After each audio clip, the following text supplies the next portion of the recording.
የመተንፈሻ አካላት ችግርን በመቅረፍ የደም ግፊትን በመቆጣጠር እናም የሰውነት በሽታ የመከላከል አቅምን በተፈጥሮ መንገድ በማሳደግ ረገድ የጦስኝ ቅጠል ተወዳዳሪ የሌለው የተፈጥሮ መድኃኒት እንደሆነ ታውቃላችሁ። ሰላም ጤና ይስጥልኝ። እንኳን በደህና ወደ ቻናል የመጣችሁ። ዛሬ በሀገራችን በተለይ በደጋማው አካባቢ የሚበቅለውን እናም ለጤና እፎይታ እንዲሁም ደግሞ ለሻይ በሰፊው የምንጠቀምበትን ስለ ጦስኝ አስደናቂ የጤና ጥቅሞች በዝርዝር እንመለከታለን። ጦስኝ በውስጡ ባሉት ልዩ የተፈጥሮ ዘይቶች፣ ጠንካራ አንቲኦክሲደንቶች እናም ወሳኝ ማዕድናት አማካኝነት በሰውነታችን ውስጥ በርካታ ታምራትን የመስራት አቅም ያለው ቅጠል ነው። በተለይ ለሳልና ለጉንፋን፣ ለደም ግፊት ቁጥጥር፣ ለሆድ ቁርጠትና ለባክቴሪያ መከላከያነት ያለው ሚና በሳይንስ የተረጋገጠ ነው። በዚህ ቪዲዮ ውስጥ ስለ ጦስኝ ምንነትና ሳይንሳዊ ባህሪ 10 ዋና ዋና ጥቅሞቹንና በቤት ውስጥ የምንጠቀምበትን አዘገጃጀት አንድ በአንድ በሰፊው እምና ይሆናል። ስለሆነም እስከ ቪዲዮ መጨረሻ ድረስ አብራችሁን ቆዩ። መልካም ቆይታ ይሆንላችሁ። እሺ፣ ወደ ጥቅሞቹ ከመግባታችን በፊት ለመሆኑ ጦስኝ ምንድን ነው የሚለውን ሳይንሳዊ ምስጢር በሰፊው እንይ። ጦስኝ ከጥንታውያን ዘመናት ጀምሮ በሜዲትራኒያን አካባቢና በሀገራችን ኢትዮጵያ ውስጥ በከፍተኛ ሁኔታ ጥቅም ላይ የዋለ የመድኃኒትነት ባህሪ ያለው ተክል ነው። ጦስኝ በባህሪው ጥሩ መዓዛ ካላቸው የቅጠላቅጠል ዝርያዎች የሚመደብ ሲሆን ትናንሽ አረንጓዴ ቅጠሎችና ደስ የሚል ጠንከር ያለ መዓዛ ያለው እጽዋት ነው። ጦስኝ ለጤናችን እጅግ አስፈላጊ የሚያደርገው በውስጡ የያዘው ልዩ የንጥረ ነገር ስብጥር ነው። ጦስኝ በውስጡ ታይሞል እና ካርቫክሮል የተባሉ እጅግ ኃይለኛ የተፈጥሮ ዘይቶችን ይዟል። እነዚህ ውህዶችም በሰውነታችን ውስጥ ያሉ ባክቴሪያዎችን፣ ፈንገሶችንና ቫይረሶችን የመዋጋት አስደናቂ ሳይንሳዊ አቅም አላቸው። በተጨማሪም ጦስኝ በውስጡ እንደ ሮዝማሪኒክ አሲድ ያሉ ከፍተኛ አንቲኦክሲደንቶችንም ይዟል። ከማዕድናትና ቫይታሚን አንጻር ስናየው ደግሞ ከፍተኛ መጠን ያለው ቫይታሚን ሲ፣ ቫይታሚን ኤ፣ አይረን፣ ማንጋኒዝ እና ካልሽየምን በአንድ ላይ የያዘ ድንቅ የጤና ምንጭ ነው። እንግዲህ ይህንን እጅግ የበለጸገ የተፈጥሮ እጽዋት በዕለታዊ ህይወታችን ውስጥ በአግባቡ ስንጠቀምበት በሰውነታችን ላይ ምን አይነት አስደናቂ የጤና ለውጥን ያመጣል የሚሉትን 10 ዋና ዋና ጥቅሞቹን አሁን በመቀጠል በሰፊው እንመልከት። አንደኛ፣ ሳል፣ አስምና የመተንፈሻ አካላት ችግርን ይፈውሳል። ጦስኝ የመተንፈሻ አካላትን ጤና በተፈጥሮ መንገድ የማከም ከፍተኛ ብቃት አለው። በውስጡ የሚገኘው ታይሞል የተባለው ልዩ ዘይት በሳምባና በአየር ቧንቧ አካባቢ ያሉ የተኮማተሩ ስስ ጡንቻዎችን የማላላት ባህሪ ስላለው አስምና ደረቅ ሳልን በፍጥነት ያስታግሳል። በተጨማሪም በሳምባ ውስጥ የተከማቸን ወፍራም አክታን የማቅለጥና ወደ ውጭም የመጥረግ አቅም አለው። የጉሮሮ መቁሰል፣ የደረት መጨናነቅና የሳይነስ ህመም ላለባቸው ሰዎች የጦስኝን እንፋሎት መሳብ ወይንም ሻዩ መጠጣት የመጀመሪያው ፍቱን የተፈጥሮ መድኃኒታቸው ነው። ሁለተኛ፣ የደም ግፊትንና መጥፎ ኮሌስትሮልን ይቆጣጠራል። እንደሚታወቀው ጦስኝ የደም ግፊት ጠላት ነው። ለልብና ለደም ዝውውር ስርዓት ጤና ጦስኝ እጅግ ጠቃሚ የሆነ እጽዋት ነው።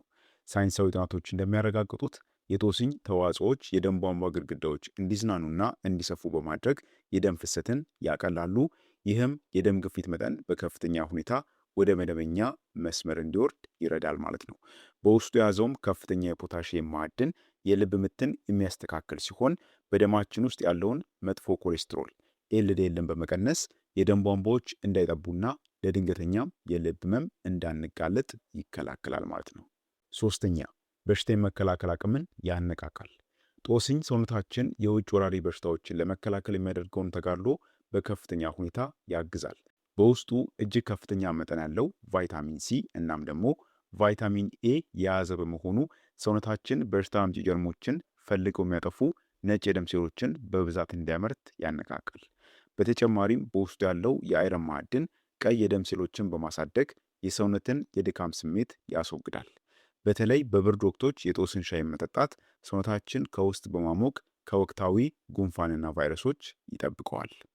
አራተኛ፣ የሆድ ቁርጠትና የምግብ መፈጨት ችግርን ያስታግሳል። ጦስኝ በሆዳችን ውስጥ የሚፈጠሩ የተለያዩ አለመመቸቶችን፣ የጋዝ መከማቸትን እናም ደግሞ የሆድ መነፋት ችግርን በተፈጥሯዊ መንገድ የማጥፋት ልዩ ባህሪ ያለው። በውስጡ ያሉት አክቲቭ ንጥረ ነገሮች በምግብ መፈጨት ሂደት ውስጥ የሚሳተፉትን የአንጀትና የሆድ ዕቃ ስስ ጡንቻዎችን በማዝናናት ምግብ በቀላሉ እንዲፈጭና ያለምንም መስተጓጎል እንዲንሸራሸር ያደርጋሉ።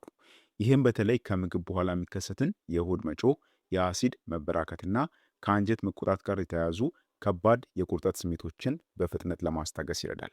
በተጨማሪም በምግብ መፈጨት ስርዓት ውስጥ ያሉ ጎጂ ባክቴሪያዎችን በማጥፋት ሆዳችን ሁልጊዜም ጤናማና እንዲሁም ደግሞ እፎይታን ያገኘ እንዲሆን ያደርገዋል ማለት ነው። አምስተኛ ኃይለኛ የተፈጥሮ ጸረ ባክቴሪያና ጸረ ፈንገስ ነው። በጦስኝ ውስጥ የሚገኙት ታይሞል እና ካርቫክሮ የተባሉ ኢንሴንሻል ኦይልስ በሰውነታችን ውስጥም ሆነ በውጫዊ የቆዳ ክፍላችን ላይ የሚፈጠሩ የባክቴሪያና የፈንገስ ኢንፌክሽኖችን የመዋጋት ከፍተኛ አቅም አላቸው።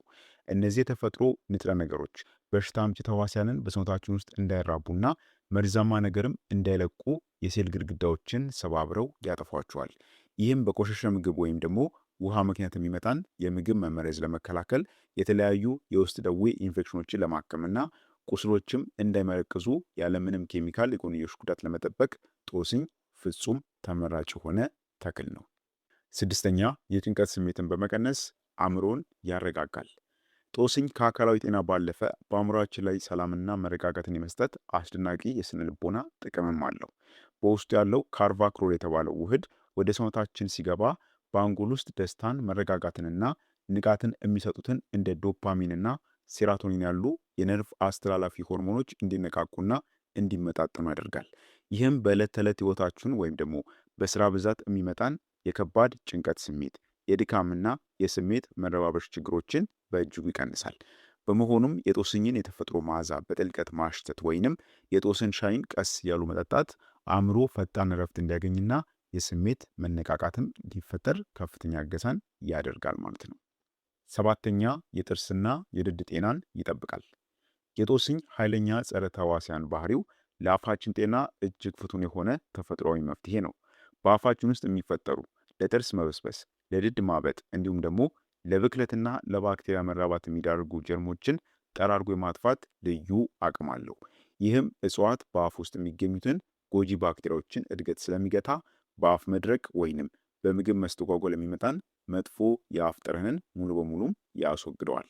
ለዚህም ነው በዘመናዊው የሕክምና ዓለም ሳይቀር በርካታ ታዋቂ የአፍ መታጠቢያዎች እናም ደግሞ የጥርስ ሳሙናዎች የጦስኝን ተዋጽኦ እንደ ዋና ፍቱን ግብዓት የሚጠቀሙበት ማለት ነው። ስለዚህ ለአፋችን ጤንነትም እጅግ በጣም አስፈላጊ የሆነ የተክል አይነት ነው። ስምንተኛ ለቆዳ ውበትና ለብጉር ማጥፊያነት ያገለግላል። ጦስኝ በውስጡ ባለው ጠንካራ ጸረ ባክቴሪያና እንዲሁም ደግሞ አንቲ ኢንፍላማቶሪ ባህሪ ምክንያት በቆዳ ላይ የሚወጡ አስከፊ ብጉሮችን በማጥፋት ረገድ ከዘመናዊ ኬሚካል ክሬሞች የተሻለ ፍጥነትና ብቃት አለው። በቆዳ ቀዳዳዎች ውስጥ የሚሸሸጉና ብጉርን እንዲባባስ የሚያደርጉ ባክቴሪያዎችን በማጥፋት የቆዳን መቅላትና ማሳከክን በፍጥነት ያስታግሳል። በተጨማሪም በውስጡ ያሉትም አንቲኦክሲዳንቶች በቆዳ ላይ የሚፈጠሩ የእድሜ መግፋት ምልክቶችና መጨማደድን በመከላከል የቆዳችን የደም ዝውውር በማስተካከል ቆዳችን ሁልጊዜ ለስለስ ያለና ንጹህ እንዲሁም ደግሞ ውብ ሆኖ እንዲታይ ከፍተኛ እገዛን ያደርጋል ማለት ነው። ዘጠነኛ የፀጉር መነቃቀልን ያስቆማል፣ ፎሮፎርንም ያጠፋል። ዘጠነኛው ጥቅሙ ለፀጉራችን እድገትና ጥንካሬ የሚሰጠው ትልቅ ዋጋ ነው። የጦስኝን ውሃ ወይንም ዘይቱን በራስ ቅል ላይ በመቀባት በጣት በጥንቃቄ ማሸት በዚያም አካባቢ ያለውን የደም ዝውውር በከፍተኛ ሁኔታ ያነቃቀዋል። ይህም የፀጉር ስሮች በቂ ኦክሲጅንና ንጥረ ነገር እንዲያገኙ ስለሚያደርገው የፀጉር መነቃቀልን በአጭር ጊዜ ውስጥ ያስቆማል፣ እንዲሁም አዲስ ፀጉርም እንዲበቅል ያደርጋል ማለት ነው። ከዚህ በተጨማሪ በራስ ቅል ላይ የሚከሰትን እናም ለፀጉር መበጣጠስ ምክንያት የሚሆንን በፈንገስ የሚመጣ ከባድ የፎሮፎር በሽታንም ሙሉ በሙሉ የማጥፋት ከፍተኛ አቅም አለው። አስረኛ ካንሰርን የሚከላከሉ አንቲኦክሲደንቶች ክምችት ነው። አስረኛውና የመጨረሻው ዋና ጥቅሙ ጦስኝ በውስጡ የያዛቸው እንደ ሊዩቲንና ዚያዛንቲን ያሉ ኃይለኛ አንቲኦክሲደንቶች በሰውነታችን ውስጥ ሴሎችን የሚያበላሹና ለተለያዩ በሽታዎች የሚዳርጉ ፍሪ ራዲካልሶችን የመዋጋት ትልቅ አቅም አላቸው። ይህም ኬሚካላዊ ሂደት በሰውነት ውስጥ ያሉ ህብረ ሕዋሳት እንዳያረጁና እንዳይቆስሉ ስለሚከላከል ሰውነታችን ለተለያዩ ስር የሰደዱ የጤና እክሎችም በተለይም ለተለያዩ ካንሰር አይነቶች የመጋለጥ እድሉን በከፍተኛ ሁኔታ እንዲቀንስ ያደርጋል ማለት ነው። ስለዚህ የጦስኝ ቅጠል እነዚህም ሁሉ አስገራሚ የጤና ጥቅሞችን የሚሰጠን ድንቅ የሆነ የተክል አይነት ነው ማለት ነው። አሁን ደግሞ በመቀጠል የጦስኝ ቅጠልን ወይም ደግሞ ጦስኝን እንዴት እንደምንጠቀም እናያለን። ጦስኝን የምንጠቀምበት የመጀመሪያው መንገድ የጦስኝ ሻይን በማዘጋጀት ነው። ይህ ዘዴ ለሳል፣ ለጉንፋን፣ ለደም ግፊትና ለሆድ ቁርጠት እጅግ ቀላሉና ፈጣን እፎይታን የሚሰጥበት ፍቱን መንገድ ነው። አዘገጃጀቱም አንድ የሻይ ማንኪያ የደረቀ የጦስኝ ቅጠልን ወይንም ከ3 እስከ 4 የሚሆኑ እርጥብ የጦስኝ ቅጠሎችን በአንድ ስኒ የፈላ ውሃ ውስጥ መጨመር ነው። በመቀጠል የፈላውን ውሃ ወዲያውኑ ከድኖ ወይም ደግሞ ሸፍኖ ከ5 እስከ 8 ደቂቃ ያክል ማቆየት ነው። ይህን ማድረጋችን በጦስኝ ውስጥ ያሉ ወሳኝ የጤና ዘይቶች ተነው እንዳይጠፉ ያደርጋል።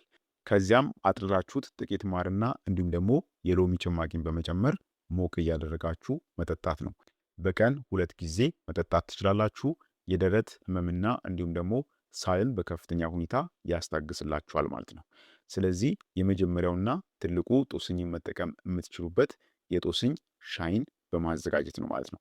ነገር ግን ማወቅ ያለባችሁ አብራችሁ ከውሃው ጋር እንዳታፈሉት፣ የፈላ ውሃው ላይ መጨመር ነው ያለባችሁ። በዚህ መልኩ መጠቀም ይኖርባችኋል። ሁለተኛው የምንጠቀምበት መንገድ ለአፋችን ጤናና እንዲሁም ደግሞ ለጉሮሯችን ጤንነት ነው። በጦስኝ ውስጥ ያለውን ኃይለኛ ጸረ ባክቴሪያ ባህሪ ለአፋችን ጤና ለመጠቀም ከተለመደው መጠኑ በትንሹ ጠንከር ያለ የጦስኝ ሻይን ማዘጋጀት ያስፈልጋል። ለዚህም ከአንድ ተኩል የሾርባ ማንኪያ የደረቀ ጦስኝ ጋር ውሃውን በደንብ ካፈላችሁት በኋላ ሙሉ በሙሉ ቀዝቀዝ እንዲል ታደርጉታላችሁ። ይህንን የተፈጥሮ ውሃ ጠዋትና ማታ ጥርሳችሁን በወርሻችሁ ከጨረሳችሁ በኋላ በአፋችሁ ውስጥ በመያዝ ለ30 ሰከንድ ያክል መግሞጥመጥ ከዚያም መጥፋት ነው። ይህን አሰራር በአፍ ውስጥ የሚሸሸጉ ጀርሞችን በመግደል መጥፎ የአፍ ጠረንን ሙሉ በሙሉ ያጠፋል። የድድ ማበጥና መቁሰልንም በተፈጥሮ መንገድ ይፈውሳል ማለት ነው። ሶስተኛው መንገድ ደግሞ ለፀጉርና ለቆዳ ጤንነት አጠቃቀም ነው።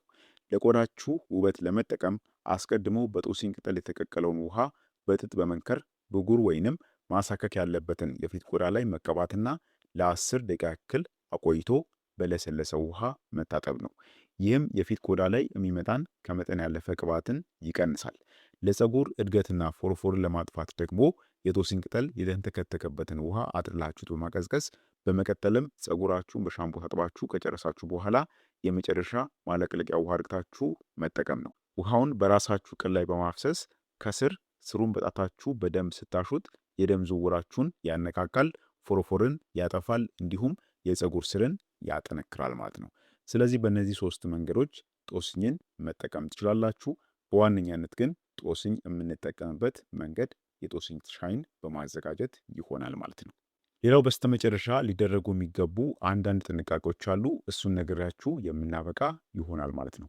ጦስኝ እጅግ ኃይለኛ የሆኑ የተፈጥሮ ውህዶችን የያዘ እጽዋት በመሆኑ ከመጠን በላይ ከመውሰድ መቆጠብና እነዚህን ወሳኝ ጥንቃቄዎችን ማወቅ ግድ ይላቸዋል። በመጀመሪያ ደረጃ ነፍሰ ጡር የሆኑ እናቶች ጦስኝን በምግብ ውስጥ በቅመምነት ከሚሰጠው መጠነኛ መጠን ውጪ በከፍተኛ ሁኔታ የጦስኝ ሻይን አዘውትረው መጠጣት የለባቸውም። ምክንያቱም ማህፀንን ሊያነቃቃ ምጥን ሊቀሰቅስ ስለሚችል ጥንቃቄ ያስፈልገዋል።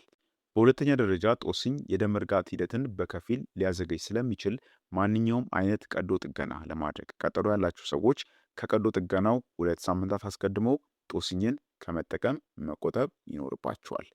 በመጨረሻም የደም ግፊት ማውረጃ መድኃኒቶችን አስቀድመው የሚወስዱ ሰዎች ጦስኝ ራሱ ግፊትን ስለሚቀንስ እነዚህም ሰዎች ጥንቃቄ ማድረግ አለባቸው ማለት ነው። ስለዚህ ጦስኝ ስትጠቀሙ እነዚህንም ጥንቃቄዎች እያስተዋላችሁ መሆን ይኖርበታል ማለት ነው። በአጠቃላይ ይህ በቤታችን በሻይ መልክ የምናገኘው የጦስኝ ቅጠል በጥንቃቄና በአግባቡ ከተጠቀምንበት እጅግ ለጤናችን ታምር የሚያመጣ አስደናቂ የተፈጥሮ ተክል ነው። ከከባድ ሳልና ጉንፋን መፈወስ ጀምሮ የደም ግፊትን ማስተካከል፣ ለአእምሯችን መረጋጋትና ለፀጉር ውበት ጦስኝ ተወዳዳሪ የሌለው የተፈጥሮ ስጦታ ነው። ዋናው ነገር ግን ቅድም እንደገለጽ ነው ጥንቃቄ የሚያስፈልጋቸው ሰዎች አጠቃቀማቸውን በማወቅና መጠኑን ጠብቀው መጠቀም የጤናው ተጠቃሚ መሆን ይኖርባቸዋል ማለት ነው። ስለሆነም ለዛሬ ያዘጋጀውላችሁ የጤና ትምህርት ይህን ይመስል ነበር። አይሆፕ ጠቃሚ እንደሆነና አስተማሪ እንደሆነ ግምቴ ነው። ሌሎችም ተደራሽ እንዲሆን ቪዲዮን ሼር ማድረጋችሁን አትርሱ። ለዛሬ በዚህ ይብቃን። በቀጣይ ደግሞ በሌላ አስተማሪ በሆነ የጤና ትምህርት የምንገናኝ ይሆናል። እስከዛው በጤና ቆዩልኝ። ቸር ሰንብቱ።